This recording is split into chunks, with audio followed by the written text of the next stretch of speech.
Sekarang kita akan ngebahas tentang komponen dan props di dalam React.js.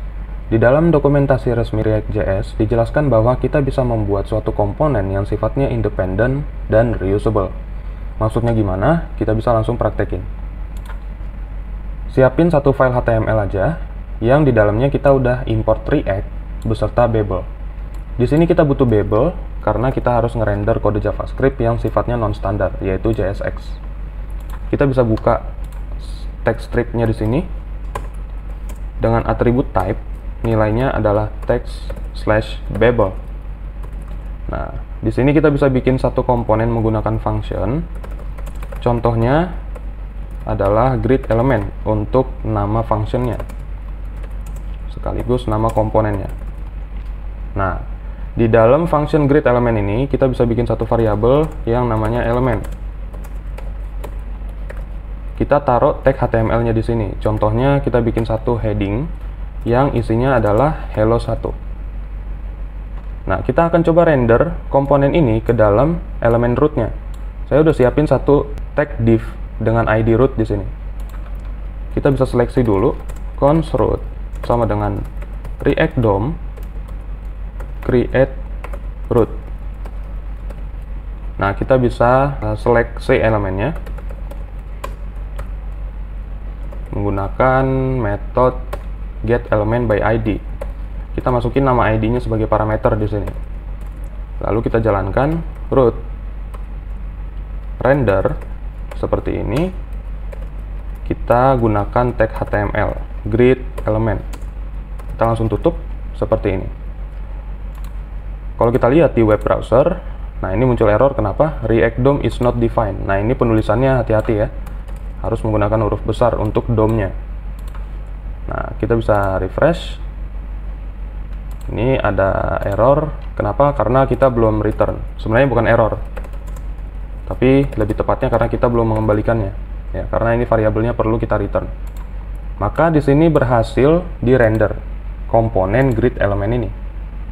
Nah, lalu gimana caranya kalau misalnya kita mau bikin dua heading dengan nama yang sama, yaitu hello1. Nah, kita nggak perlu menggunakan cara yang seperti ini. Kita bikin satu div, terus kita duplikat tag HTML-nya. Nah, sebenarnya sama-sama aja, cuman kita nggak merasa terbebani karena yang kita render cuman dua elemen. Gimana kalau misalnya ke depannya kita harus ngerender ini berulang kali? Nah, itu bakal jadi pekerjaan yang memang berat karena nggak melakukan best practice dalam React-nya. Nah, kita bisa cancel, kita bisa batalkan cara ini. Kita hapus aja elemen div-nya dan kita biarin tag ini tetap satu.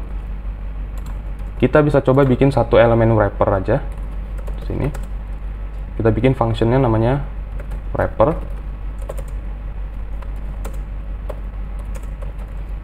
Di dalamnya ada variabel yang namanya element.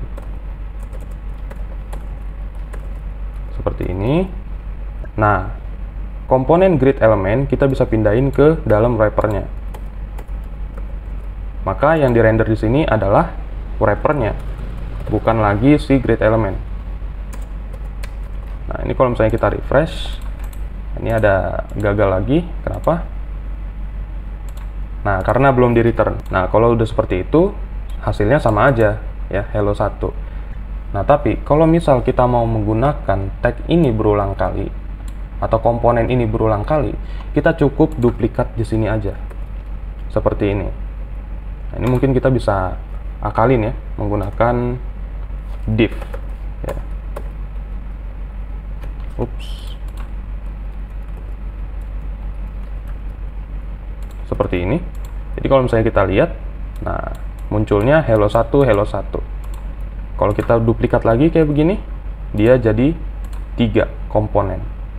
Seperti itu. Ini untuk penerapan reusable komponen. Nah, sekarang yang jadi pertanyaan, gimana kalau misalnya kita mau menggunakan tag hello1 ini berulang kali, tapi dengan isi data yang berbeda?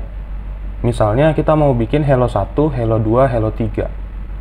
Nah, di sini kita bisa menggunakan props. Nah, props itu apa? Kita bisa langsung praktekin. Misalnya, di dalam tag grid element ini, kita bikin satu props yang namanya name. Seperti ini. Misalnya name ini 1. Untuk yang kedua, name-nya 2. Untuk yang ketiga, name-nya 3. Nah, ini udah jadi props-nya. Tinggal kita kirim ke dalam komponennya di sini. Kita kirim ke dalam function komponennya. Caranya gimana? Caranya cukup jadikan dia parameter. Contohnya namanya props. Nah, kita cukup bikin satu parameter untuk menampung 3 props ini. Walaupun propsnya ada 3, kita nggak perlu bikin props 1, props 2 gitu misalnya.